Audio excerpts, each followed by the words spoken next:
আজি এজন খেতিয়কৰ কাহিনী শুনো আহক। খেতিয়কজনৰ পথাৰত মাকৈ খুব ভাল হৈছিল। তেওঁ বিশাল এলেকাজুৰি এই খেতি কৰিছিল। তেওঁ ইমানেই ভাল খেতি কৰিছিল যে প্ৰতি বছৰে ৰাজ্যৰ কৃষি মেলাত তেওঁ প্ৰথম পুৰস্কাৰ পাইছিল। এই খেতি চাবলৈ বিভিন্ন ঠাইৰ পৰা বিভিন্নজন মানুহ তেওঁৰ ওচৰলৈ আহিছিল। এদিন এজন সাংবাদিক তেওঁৰ ওচৰলৈ আহিল ইণ্টাৰভিউ লোৱাৰ বাবে। সাংবাদিকজন সাজু হৈ আহিছিল আৰু খেতিয়কজনৰ বিষয়ে তেওঁ ৰিচাৰ্চ কৰি মেলি পঢ়ি আহিছিল।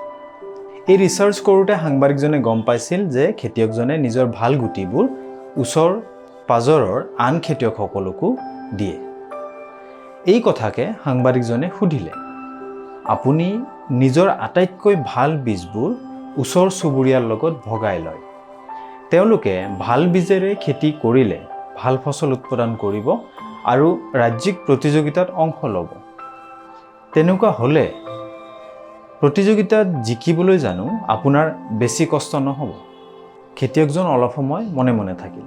তাৰপিছত তেওঁ ক'লে, খেতিৰ ছিজনত যেতিয়া বতাহ বলে তেতিয়া এখন পথাৰৰ পৰা মাকৈৰ পলেনবোৰ আন এখন পথাৰলৈ উৰুৱাই লৈ যায়, যাৰ ফলত ক্ৰছ পলিনেশ্যন ঘটে। যদি মোৰ ওচৰ চুবুৰীয়া খেতিয়কে বেয়া বীজেৰে খেতি কৰে, তেতিয়াহ'লে সেই খেতিৰ পৰা অহা মাকৈৰ পলেনবোৰৰ দ্বাৰা ক্ৰছ পলিনেশ্যন হোৱা বাবে মোৰ খেতিৰ ফচলো বেয়া হ'ব। গতিকে যদি মই সৰ্বোৎকৃষ্ট মাকৈ লাভ কৰিব বিচাৰোঁ, তেতিয়াহ'লে মই মোৰ ওচৰ চুবুৰীয়াক ভাল জাতৰ মাকৈ কৰিবলৈ সহায় কৰিব লাগিব।